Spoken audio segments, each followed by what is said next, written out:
안녕하세요 여러분, 성공합시다. 여러분은 신앙이 깊어짐에 따라서 언어가 달라지는 거 못 느끼셨나요? 저는 정말 많이 느끼고 있거든요. 하나님 만나고 또 여러 가지 훈련을 거치면서 제 언어가 많이 바뀌었고, 그것이 신앙 고백이라는 사실을 요즘 들어서 더 많이 깨닫고 있어요. 오늘 본문에서도 그것을 얘기해주고 있는데요. 한번 들어가서 보도록 할게요. 1절, 이런 일이 있은 지 얼마 되지 않아서 요셉은 아버지의 병환 소식을 들었다. 요셉은 두 아들 므낫세와 에브라임을 데리고 아버지를 뵈러 갔다. 야곱 곧 이스라엘은 자기의 아들 요셉이 왔다는 말을 듣고서 기력을 다하여 침상에 일어나 앉았다. 자, 처음 시작을 이런 일이 있은 지 얼마 되지 않아서 라고 되어 있는데, 이 일은 어떤 일인가요? 네, 앞에 47장에 보면 야곱이 자기가 죽으면 이집트에 묻지 말고 반드시 가나안으로 데리고 가서 자기 조상들의 묘에 같이 묻어달라고 하거든요. 이 말에는 사실은 굉장한 신앙 고백이 있는 거예요.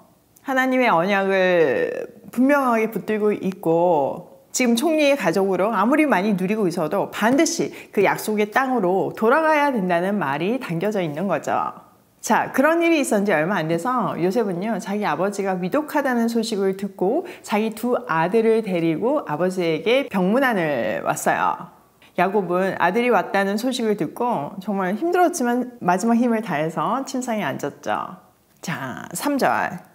야곱이 요셉에게 말하였다. 전능하신 하나님이 가나안 땅 루스에서 나에게 나타나셔서 거기에서 나에게 복을 허락하시면서 나에게 이르시기를, 내가 너에게 수많은 자손을 주고 그 수가 불어나게 하겠다. 내가 너에게서 여러 백성이 나오게 하고 이 땅을 너의 자손에게 주어서 영원한 소유가 되게 하겠다 하셨다. 자, 여기에 보면 야곱은 베델, 그러니까 여기에 나오는 가나안 땅 루스가 베델이거든요. 그 베델에서 만난 하나님, 그 하나님이 주신 언약에 대해서 말해요.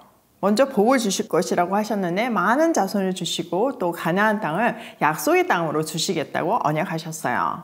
자, 마지막 유언이라는 거는 사실 굉장히 중요한 거, 아들에게 꼭 남겨주고 싶은 말을 하는 건 거잖아요. 그런데 지금 야곱이 무슨 이야기를 하고 있나요? 맞아요. 하나님의 언약을 상기시켜요. 그러니까 그의 말에서 인생의 가치가 선명하게 드러나는 거예요. 야곱은요, 처음에는 속이는 자였잖아요. 이름도 속이는 자였잖아요. 근데 수많은 하나님의 훈련과 또 고난을 겪으면서 그냥 가치관이 달라졌어요. 더 이상 속이는 자가 아니죠.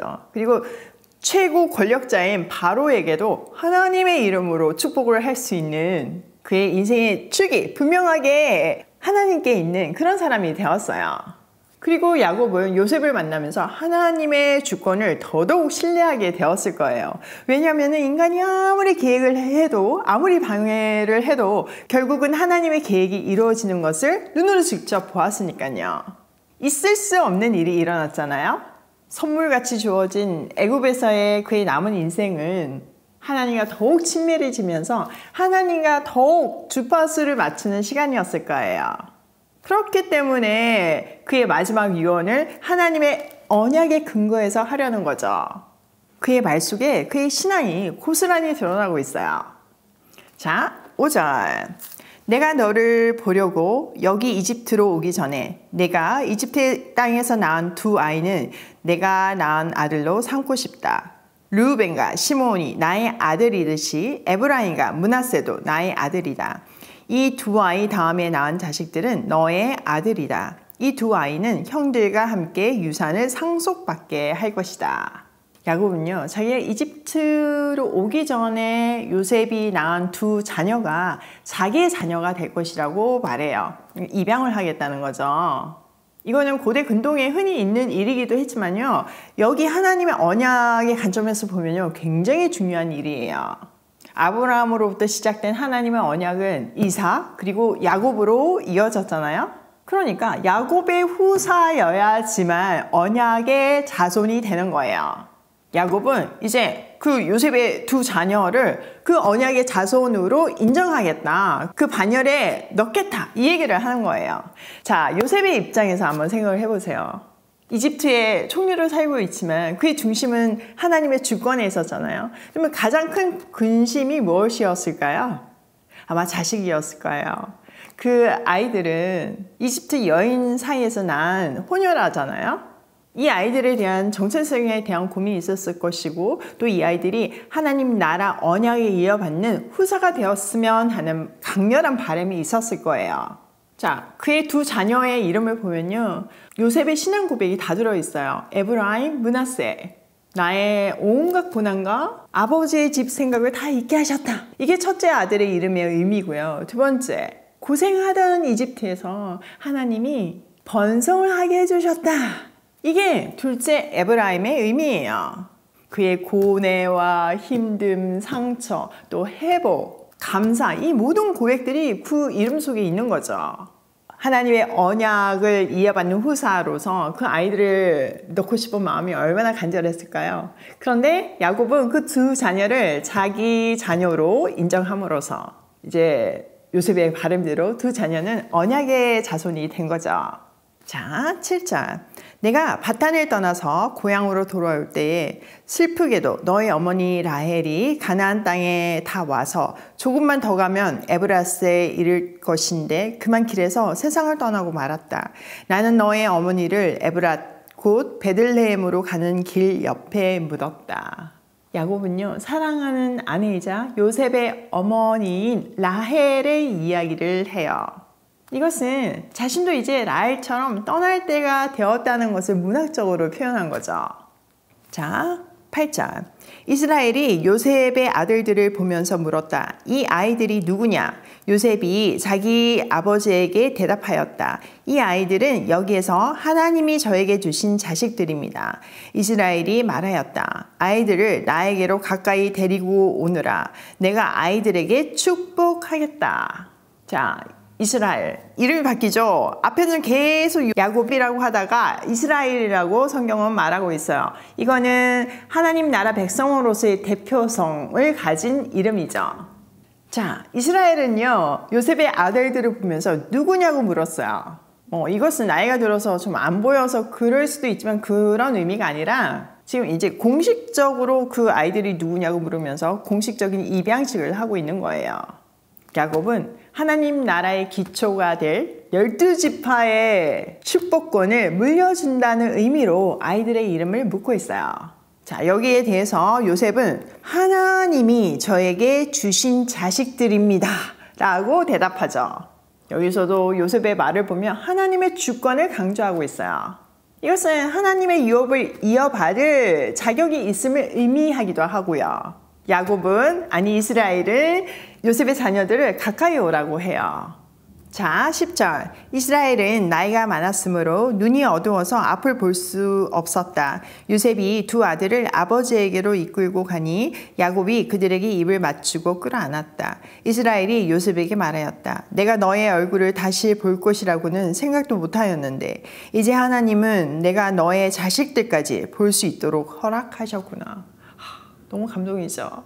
자, 야곱이 나이가 들어서 눈이 안 보이니까 요셉이 자기 아이들을 데리고 가요. 아버지에게로. 그러니까 그 아이들을 껴안고 입 맞춰줘요. 그러면서 고백을 하죠. 내가 정말 너 얼굴을 다시 볼 것이라고는 생각도 못했는데 하나님이 이렇게 은혜를 베푸셔서 너의 자식까지 보게 하셨구나.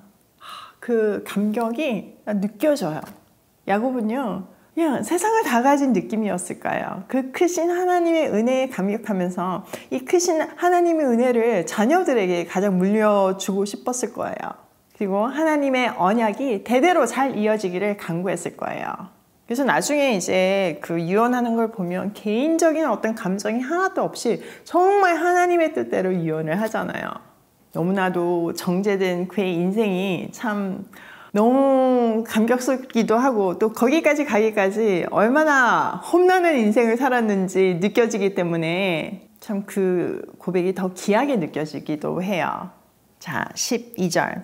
요셉은 이스라엘의 무릎 사이에 두 아이들을 물러나게 하고 땅에 얼굴을 대고 엎드려서 절을 하였다. 그런 다음에 요셉은 두 아이를 데려다가 오른손으로 에브라임을 이끌어서 이스라엘의 왼쪽에 서게 하고 왼손으로 므낫세를 이끌어서 이스라엘의 오른쪽에 서게 하였다. 그런데 이스라엘은 에브라임이 작은 아들인데도 그의 오른손을 에브라임의 머리 위에 얹고 므낫세는 맏아들인데도 그의 왼손을 므낫세의 머리 위에 얹었다. 야곱이 그의 팔을 엇갈리게 내민 것이다. 오른손 왼손 오른손 왼손 이렇게 계속 나오죠. 이게 너무 중요하다는 것을 강조하고 있는 거예요. 자, 지금 우리가 금방 읽은 이 부분은요, 공식적으로 이제 축복을 자식에게 주는 그런 장면이에요. 그래서 요셉이 자기 아이들을 다시 물러나게 했다가 함께 나아가서 아버지 앞에 엎드려서 절을 하죠. 그런 다음에 아들을 이제 아버지께로 데리고 가가지고 장자인 므낫세를 오른쪽에 서게 하고 둘째인 에브라임을 왼쪽에 서게 했어요. 성경에서 오른손은 권능과 능력을 상징하기 때문이죠. 그런데 웬일인지 야곱이요, 그 세운 대로 축복하지 않고 순서대로 축복하지 않고 손을 이렇게 엇갈려서 축복을 해요. 왜일까요? 다 하기는 너무 길어가지고 내일 이 시간에 알려드릴게요. 자, 오늘 내용은 우리 삶에 한번 적용을 해보면요. 첫 번째, 우리 인생은 하나님의 계획대로 흘러간다. 여러분 정말 그렇지 않나요? 저는 제 인생을 돌이켜보면 완벽한 하나님의 계획 안에 있다고 그런 진짜 고백이 나오거든요. 저는 늘 패션 디자이너가 되기 위해서 제 인생을 살았지만 하나님은 식품사학과로 저를 길러오셨고 또 북한을 먹일 준비를 하셨다는 사실이 너무 감격스러워요. 저에게 고난을 주셔서 특별히 아이들이 한창 클 때 잘 먹이고 잘 공부시키지 못한 그런 아픔을 저한테 주셔서 아동 양육시설에 있는 아이들을 진심으로 내 아이처럼 품을 수 있는 마음을 주셨어요. 또 하랑이가 내 딸이 되면서 정말 그곳에 있는 아이들이 다 내 자녀같이 느껴지고 자립준비 청년들이 내 자녀같이 느껴지니까 그들에게 가는 마음이 다르더라고요. 수많은 단체들이 자립준비 청년들을 위해서 또 시설 아이들을 위해서 봉사하죠. 그런데 많은 경우에 그게 프로그램으로 그냥 형식적으로 돌아가는 경우가 너무 많아요. 그런데 오이 패밀리는 그게 아니라 정말 가족이 되어주잖아요. 어떻게 이런 기적 같은 일이 일어나는지 저도 너무 신기하거든요. 정말 말씀 앞에 엎드린 여러분 한 사람 한 사람을 불러서 이 놀라운 기적을 만들어 가시잖아요. 저도 함께 불러서요. 우리 인생이 하나님의 계획대로 흘러간다는 사실을 확신하면서 함께 그 계획을 성취하는 우리가 되면 좋겠어요. 두 번째, 내 시선이 하나님께 고정될 때 가장 행복하다. 여러분, 지금 야곱을 보면 너무 평안한 게 느껴지지 않으세요? 그가 험난한 세월을 살았다고 해서 신세한탄하지 않잖아요. 그냥 그게 감사로 나오잖아요. 보통 어른들 만나면 다시 신세한탄하잖아요. 저도 이렇게 멋진 어른이 됐으면 좋겠다는 생각을 하고 또 하나님께 시선을 고정시킬 때 나에 상관없이 가장 행복하다는 사실을 또 어떤 상황에 상관없이 가장 행복하다는 사실을 확인해요. 세 번째, 우리의 말에 우리의 신앙이 보인다. 오늘 본문에서 계속 보니까 요셉의 말에도 야곱의 말에도 그의 신앙이 고스란히 묻어 있잖아요. 그러니까 내가 하는 말을 잘 체크해 보세요. 그 안에 우리의 신앙이 보이니까요. 오늘도 내 인생을 완벽한 하나님의 계획에 맡기며 시선을 하나님께 고정시키는 행복한 하루로 고고싱해요.